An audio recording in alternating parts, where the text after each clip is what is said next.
Hello दोस्तों, आपका स्वागत है हमारे इकोनॉमिक्स एमआरके में। तो चलिए चलते हैं। आप आज का टॉपिक है मांग की कीमत लोच, यानी कि प्राइस इलास्टिसिटी ऑफ डिमांड।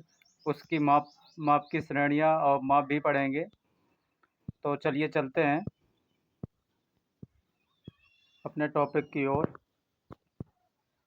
तो इसमें देखिए, price elasticity of demand. Okay, यहाँ पे प्राइस इलास्टिसिटी ऑफ डिमांड। तो यहाँ पे आप डेफिनीशन देख सकते हैं, the effect of change in price on quantity of demand.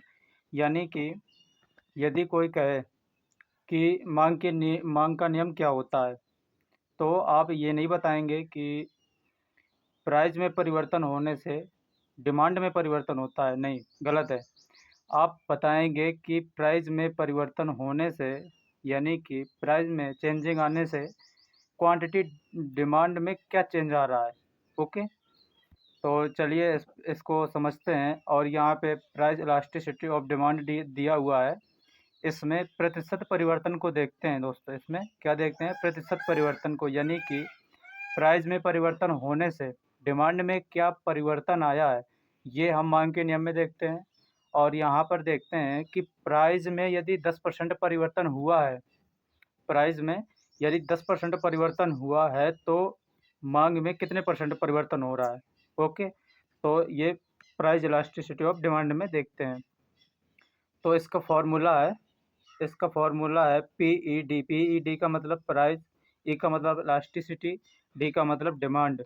Price elasticity of demand, change in quantity demanded बटे चेंज इन प्राइस। ओके, तो इसमें प्रतिशत परिवर्तन को देखा गया है। और ये जो चित्र बना है, ये चित्र ये ये चित्र बना है। यहाँ पे देखिए, यहाँ पे ये इलास्टिसिटी को दिखा रहा है, इलास्टिक को दिखा रहा है। ठीक है, इसमें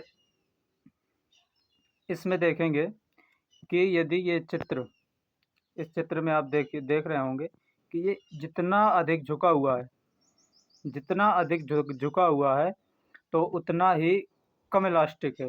ओके, और जितना ये फ्लैटर है, ये फ्लैट है, तो ये ज़्यादा इलास्टिक है। ओके, ये यानी कि इसको आप ए मान लीजिए और इसको आप बी मान लीजिए। तो ए की बजाय बी ज़्यादा इलास्टिक है और ए कम इलास्टिक है। यदि स्लोप देखेंगे यदि स्लोप में बी की अपेक्षा ए में स्लोप अधिक है। ओके, तो आप समझ गए होंगे दोस्तों। चलिए आगे चलते हैं। इसमें देखेंगे प्राइस प्राइस इलास्टिसिटी का फार्मूला देखेंगे इसमें। ओके, तो इसके फार्मूला क्या होते हैं? प्राइस इलास्टिसिटी ऑफ डिमांड, यानी कि change in the quantity demanded, ये डेल्टा क्यू का मतलब होता है, जहाँ पे डेल्टा लग जाता है उसका मतलब होता है परिवर्तन। डेल्टा का मतलब क्या होता है? परिवर्तन। तो यहाँ पे change in the quantity demanded by change in the price, delta P, इसको डेल्टा पी से प्रदर्शित करते हैं। तो आप समझ गए होंगे कि डेल्टा का मतलब परिवर्तन होना होता है। तो यानी कि डिमांड में, यानी कि प्राइस में परिवर्तन होने से क्वांटिटी डिमांड में क्या चेंज आ रहा है, क्वांटिटी डिमांड में क्या चेंज आ रहा है, इसको देखते हैं। यही है प्राइस इलास्टिसिटी ऑफ डिमांड का फार्मूला। यहाँ पे दूसरा फार्मूला देखेंगे, प्राइस इलास्टिसिटी ऑफ सप्लाई। इसका फार्मूला होता है change in the quantity supplied, यानी कि डेल्टा क्यू बटे delta P, change in the price. Okay, चलिए आगे चलते हैं। अब आते हैं डिग्रीज में। Okay, degrees of price elasticity. अब इसमें देखेंगे कि इसमें क्या होता है। तो इसमें आप देख रहे होंगे, इसको चित्र दोस्तों बड़ा कर लेते हैं, आपको सही से दिखेगा।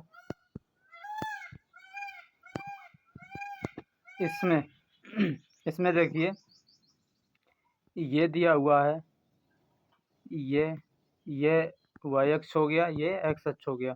ओके, यहाँ पे प्राइस है और यहाँ पे क्वांटिटी डिमांड। ओके, तो यहाँ पे आप देख रहे होंगे ये P1 है और ये ये मान लीजिए ये P1 है और ये P2 है। ओके, यहाँ पे ये Q1 है और यहाँ पे ये Q2 है।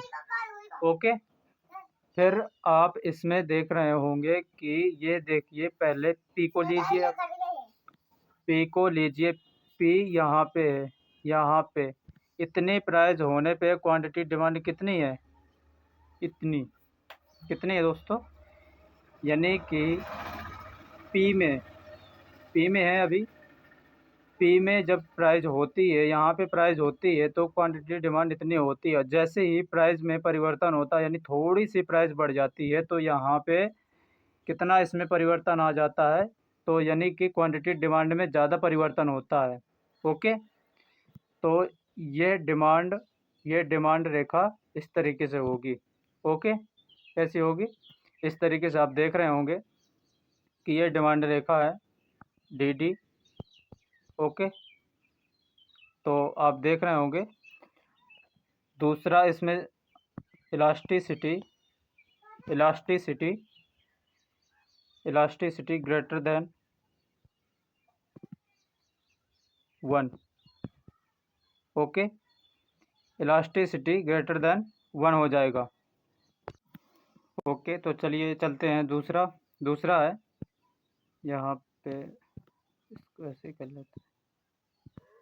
दूसरा चित्र है, यहाँ पे देखिए ये, और यहाँ पे ये देखिए।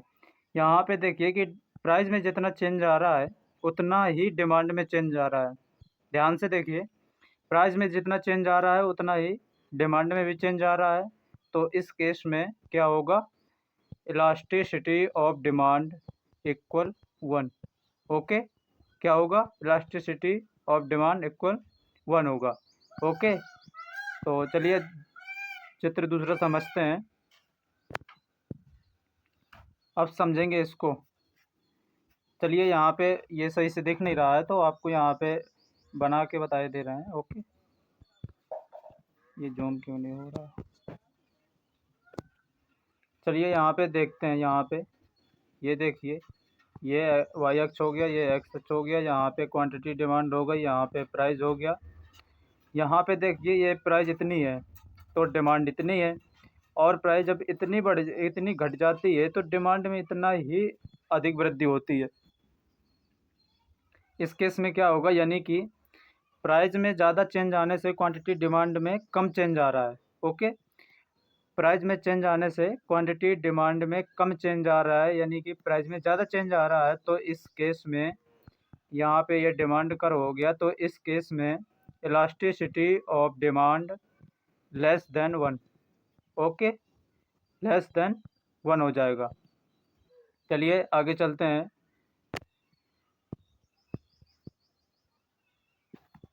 अभी कौन कौन से बचे हैं, अभी इसके 5 डिग्रीज होती हैं। ओके, अभी ये 2 बची हैं। यहाँ पे देखेंगे, ये देखिए, यहाँ पे ये वाई अक्ष हो गया और यहाँ पे ये एक्स अक्ष हो गया। यहाँ पे क्वांटिटी डिमांड हो गई, यहाँ पे प्राइस हो गया। ओके, वाई अक्ष एक्स अक्ष, यहाँ पे 0 हो गया।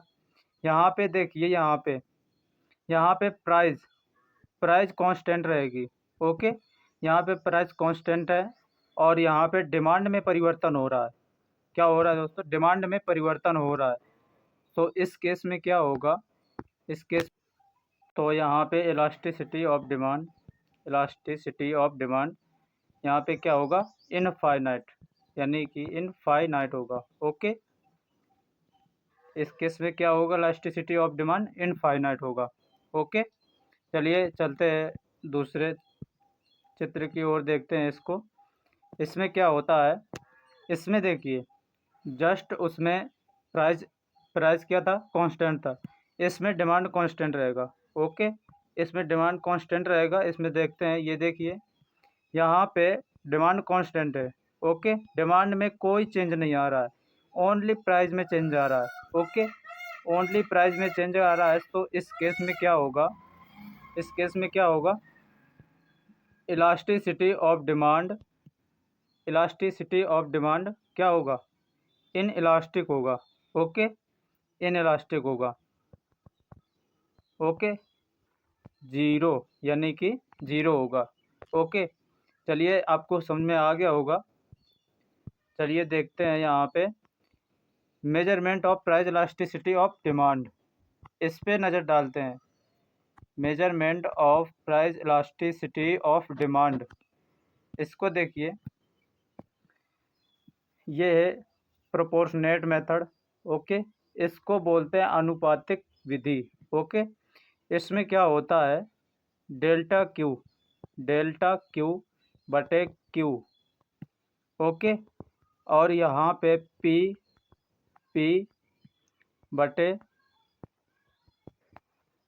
बटे डेल्टा पी। ओके, यानी कि यहाँ पे देखेंगे जो परिवर्तन हुई है मांग, तो वो क्या है, वो यहाँ पे है डेल्टा क्यू। और जो स्थिर है जिसमें परिवर्तन नहीं हुआ है वो है क्यू।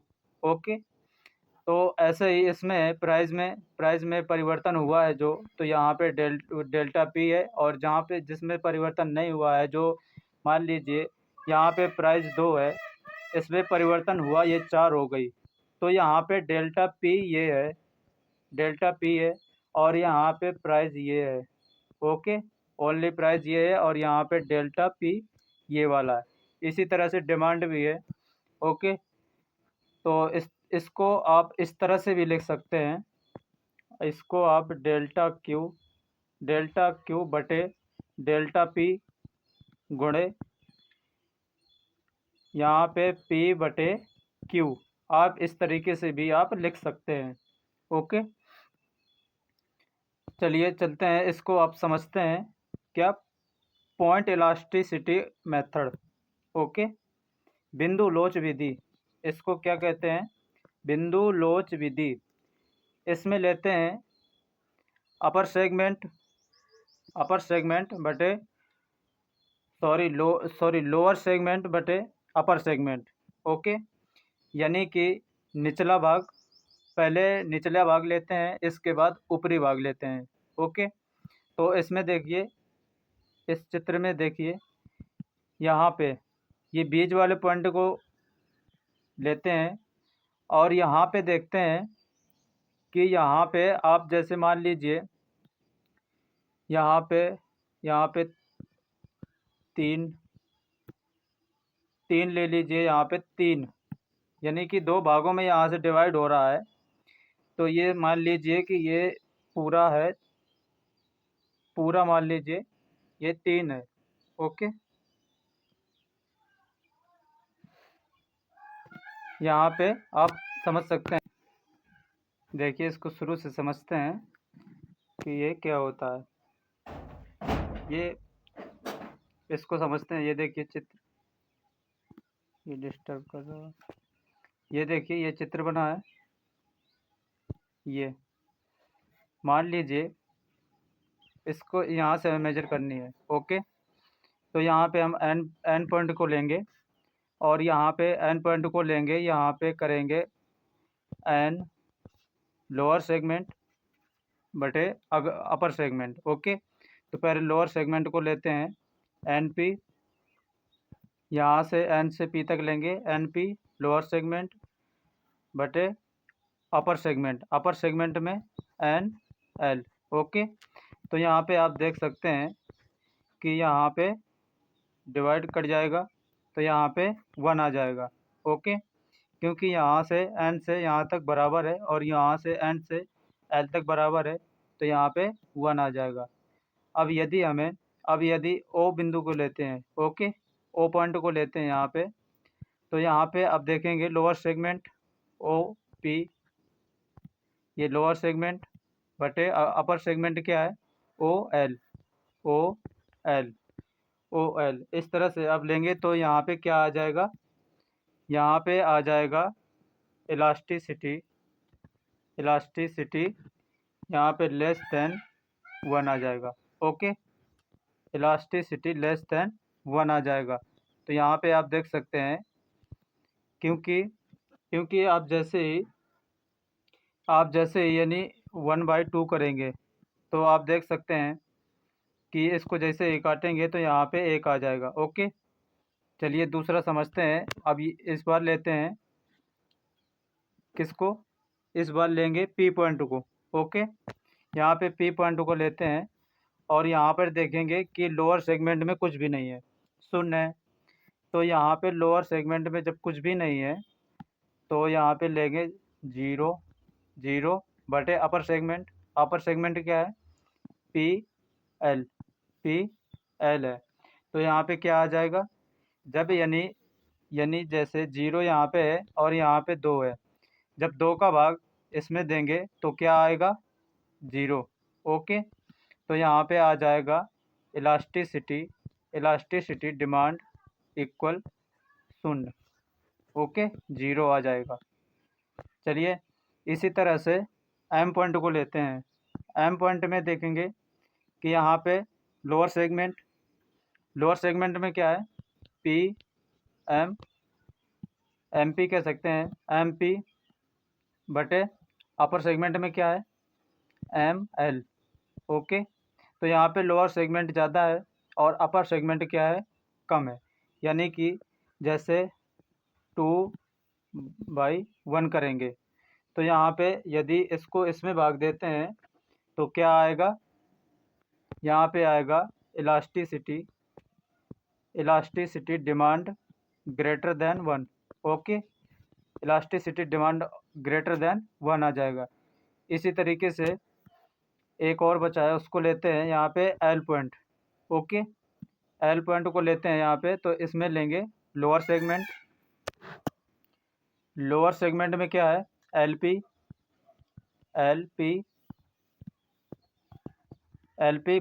बटे यहाँ पे 0। तो जब 0 का भाग किसी संख्या में देते हैं, यानी कि जैसे लिख लेंगे 2/0। ओके, तो जब 0 का भाग 2 में देंगे तो क्या आएगा, इसमें आएगा इनफाइनाइट। ओके, क्या आएगा, इनफाइनाइट। तो यहाँ पे आ जाएगा elasticity demand of infinite. Okay, तो समझ गए होंगे आप। चलिए आगे चलते हैं। आगे है आर्क इलास्टिसिटी मेथड। ओके, इसको समझते हैं क्या होता है आर्क इलास्टिसिटी मेथड। तो इसमें कुछ नहीं है, इसमें दिया हुआ है डेल्टा क्यू बटे Q1 plus Q2। Okay, multiply P1 गुणे प्लस है प्लस P2।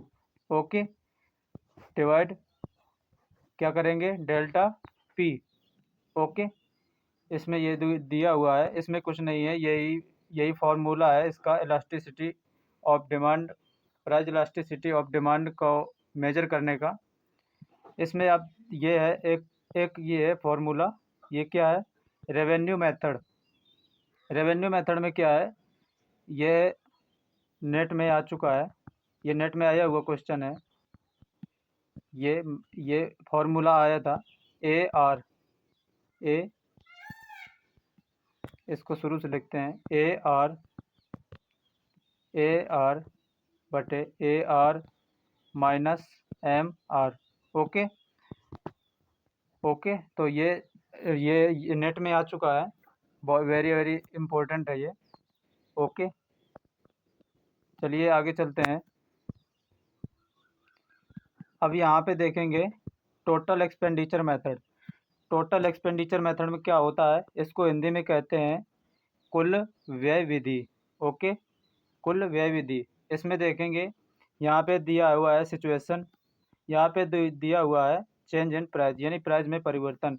यहाँ पे है चेंज इन क्वांटिटी और यहाँ पे है चेंज इन एक्सपेंडिचर, यानी कि व्यय में परिवर्तन, और यहाँ पे इलास्टिसिटी ऑफ डिमांड दिया हुआ है। ओके, तो चलिए इसको समझते हैं। तो यहाँ पे जब प्राइस में कमी आती है तो क्या होता है, क्वांटिटी डिमांड, यानी कि चेंज वो यहाँ पे डिमांड बढ़ता है और यहाँ पे एक्सपेंडिचर कांस्टेंट रहता है। इस केस में इलास्टिसिटी डिमांड इक्वल 1 होगा। ओके, इसको समझते हैं। जब प्राइस कम होता है और यहाँ पे क्वांटिटी डिमांड बढ़ती है और तो यहाँ पे एक्सपेंडिचर कांस्टेंट रहता है, यानी कि स्थिर रहता है, उसमें कोई परिवर्तन नहीं होता है। तो इस केस में इलास्टिसिटी डिमांड और इक्वल 1 होगा। ओके। दूसरा केस है, इसमें चेंज इन प्राइस, यानी कि प्राइस में कमी होने से क्वांटिटी डिमांड बढ़ती है परंतु यहाँ पे एक्सपेंडिचर इंक्रीज होता है। ओके। तो इस केस में price elasticity of demand, okay, price elasticity demand greater than 1 होगा। Okay, price elasticity demand greater than 1 होगा। तीसरा केस है, इसमें जब जब प्राइस में कमी आती है तो क्वांटिटी डिमांड बढ़ता है, क्वांटिटी डिमांड बढ़ने पर यहाँ पे एक्सपेंडिचर डिक्रीज होता है। ओके। सो इस केस में इलास्टिसिटी लेस देन 1 होगा। ओके, इलास्टिसिटी लेस देन 1 होगा। यहाँ पे देख रहे होंगे elasticity demand less than 1। Okay, चलिए आगे चलते हैं।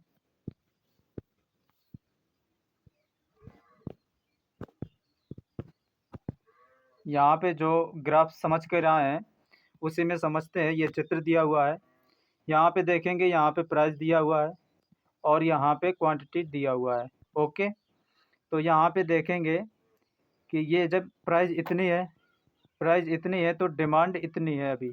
ओके, जब ये देखिए, जब ये प्राइस बढ़ती है, जब प्राइस बढ़ती है तो यहाँ पे क्वांटिटी डिमांड भी बढ़ती है। ओके, प्राइस यहाँ पे बढ़ गई तो क्वांटिटी डिमांड भी इतनी से इतनी हो गई। ओके, जब यहाँ पे आप देखेंगे कि प्राइस यहाँ पे कांस्टेंट रहता है। ओके, एस से टी तक, एस से लेकर टी तक यहाँ पे प्राइस कांस्टेंट रहता है। तो यहाँ पे इलास्टिक कितना होगा, यहाँ पे इलास्टिक कितना होगा, 1 होगा, इक्वल 1। ओके, इलास्टिक वहाँ पे 1 होगा। अब यहाँ पे आप देखिए, जब प्राइस में कमी आती है, ओके, प्राइस में जब कमी आती है, जब प्राइस टी से लेकर यू तक कमी आती है तो यहाँ पे इलास्टिक क्या होगा, यहाँ पे इलास्टिक होगा यहाँ पे ग्रेटर देन 1 होगा। ओके, तो यहाँ पे चित्र से समझ सकते हैं, ये चित्र है, यहाँ पे वाई एक्स है और यहाँ पे एक्स अक्ष है। ओके, यहाँ पे समझ सकते हैं। अब यहाँ से यहाँ उल्टा भी ले सकते हैं, यहाँ से। ओके, जब प्राइस भी यहाँ पे बढ़ता है, यहाँ पे जब प्राइस बढ़ता है तो यहाँ पे क्या होता है, इलास्टिक ग्रेटर देन 1 होगा। ओके, चलिए आगे चलते हैं। आगे दिया हुआ है इनकम इलास्टिक, यानी कि आय लोच। ओके, इसको कहते हैं आय लोच। इसका फॉर्मूला है quantity demand by demand, okay, गुणे वाई बटे डेल्टा वाई। डेल्टा डेल्टा यहाँ पे आप पीछे समझ चुके होंगे। डेल्टा का मतलब होता है परिवर्तन। ओके, क्या होता है, परिवर्तन, यानी कि चेंजिंग। ओके, डेल्टा का मतलब होता है चेंजिंग हो गया। डेल्टा का मतलब होता है चेंजिंग, यानी कि ये डेल्टा क्यू लिखा है, डेल्टा क्यू लिखा है और यहाँ पे क्यू लिखा है। ओके, मान लीजिए ये प्राइस है 2 रुपये। ओके, प्राइस 2 रुपये से बढ़कर 4 रुपये हो गई, तो 4 रुपये यहाँ पे परिवर्तन हुआ, 2 रुपये से बढ़कर 4 रुपये हो गई।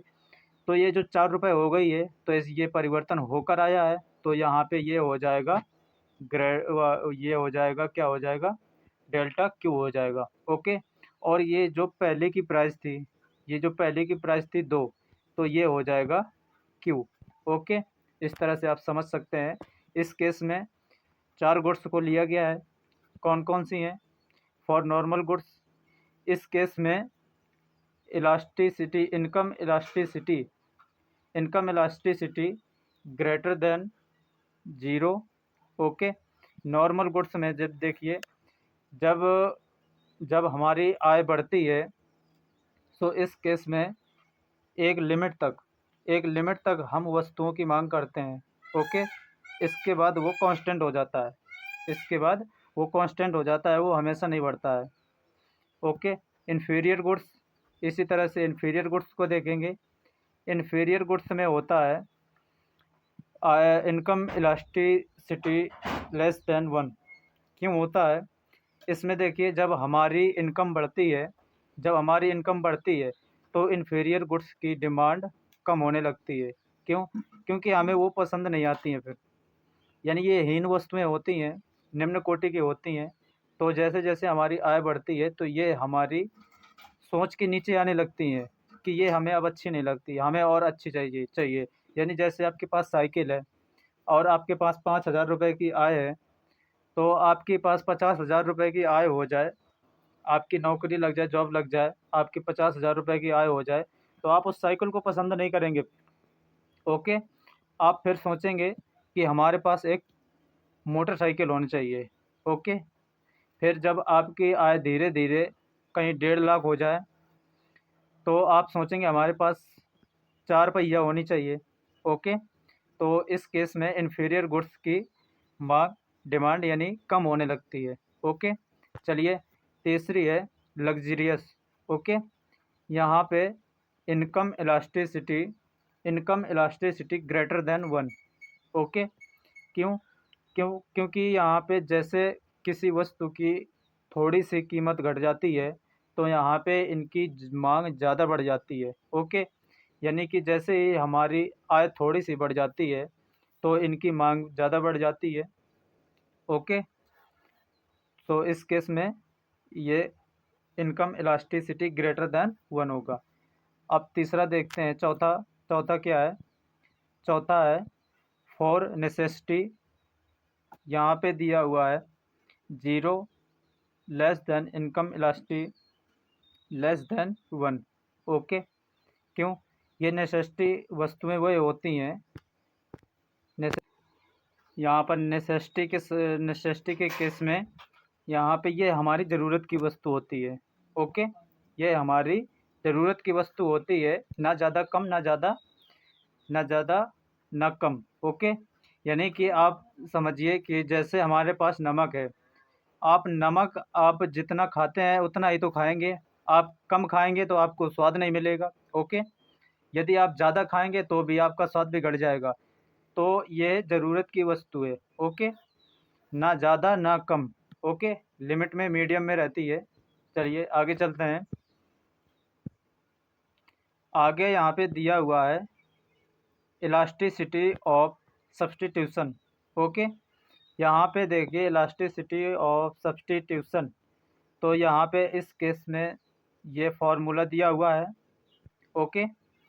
और यहाँ पे ये देखिए for perfect substitution MRS/XY equal constant and elasticity of substitution infinite.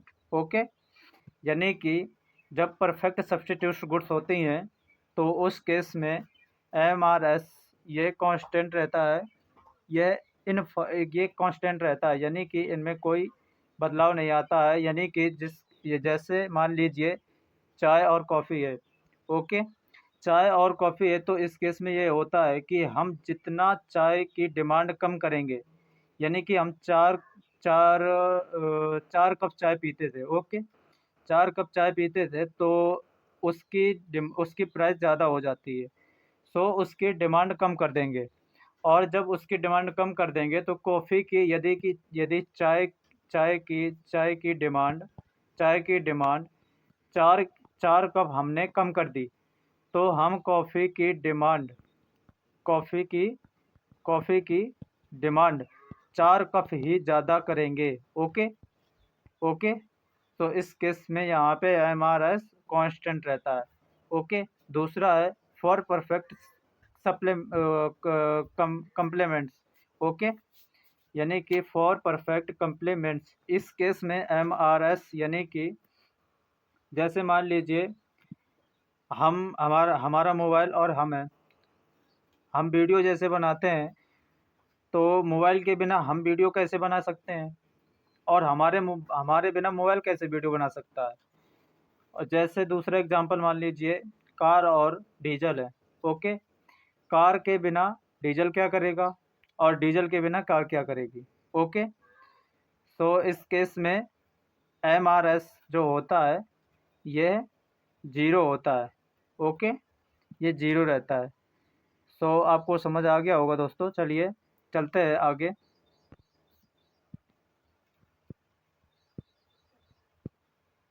यहाँ पे देखेंगे difference in slope and elasticity. Okay, different elasticity of substitutes ये हो गया। अब यहाँ पे देखेंगे different difference in slope and elasticity. Difference in slope and elasticity यानी कि स्लोप और इलास्टिसिटी यानी कि लोच और ढाल में क्या अंतर होता है। ओके, इसको देखेंगे। यहाँ पे देखिए दिया हुआ है, यहाँ पे दिया हुआ है the elasticity are equal of both curve D A and D B but slope of D B is less than of D A. Okay, तो यहाँ पे इसको देखेंगे, इस चित्र को और बड़ा कर लेते हैं। यहाँ पे देखिए इलास्टिसिटी एट ई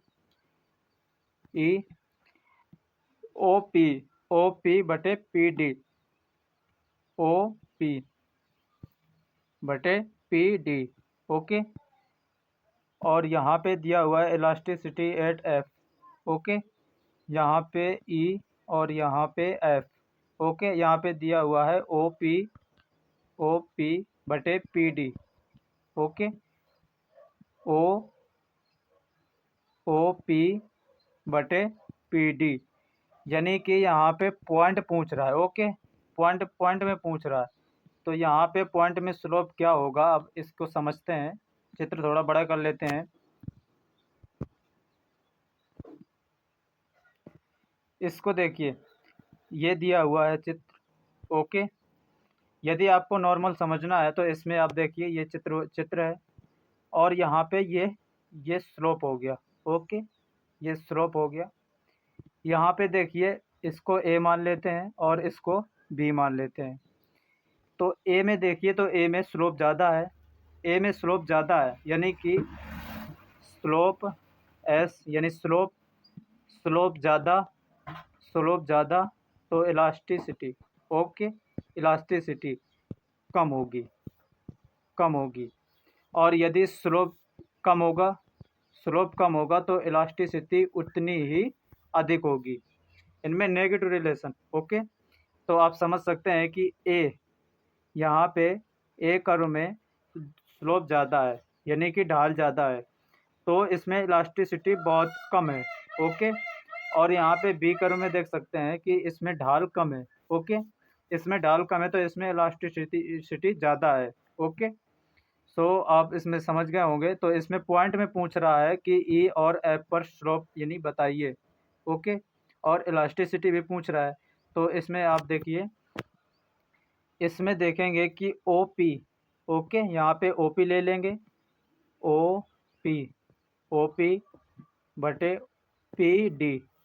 ओके, पी डी। अब यहाँ पे ले लेंगे ई बिंदु को लेते हैं, ई ए। ओके, ई ए बटे E D. Okay, E D. तो इस तरीके से ये तो बराबर हुआ ना, ये तो बराबर हो गए। तो यहाँ पे इसको हटा देते हैं। अब लेते हैं एफ पॉइंट को। एफ पॉइंट में इसी तरह से लेंगे ओ पी बटे ओ यानी इतना, फिर P D. Okay, O P बटे पी और डी। ओके, फिर एफ पॉइंट को लेना है तो एफ यानी कि इतना लेंगे, एफ बी फिर इतना लेंगे, एफ डी। ओके, सो यहाँ पे ये भी बराबर हो रहा है। तो ये देखिए, यहाँ पे ये देखिए, ये बीच में है, दोनों के बीच में है ना। देखिए जितना इधर है तो उतना ही इधर भी है, यानी जितना इधर है उतना ही इधर भी है। ओके, तो यहाँ पे ये देखिए बराबर हो जाएगा। ओके, इस तरीके से यहाँ पे ये लिखा हुआ है।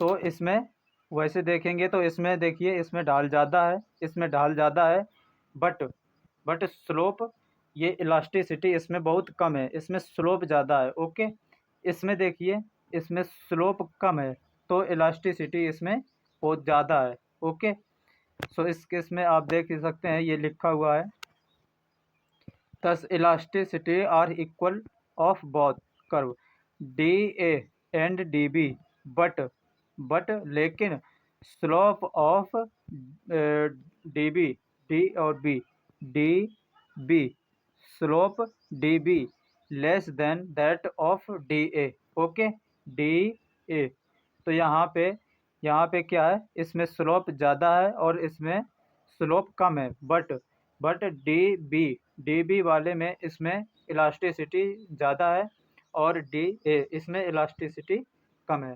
तो आई होप दोस्तों आपको समझ में आ गया होगा। तो तब तक के लिए धन्यवाद। चलिए मिलते हैं अगले वीडियो में। जय हिंद, जय भारत।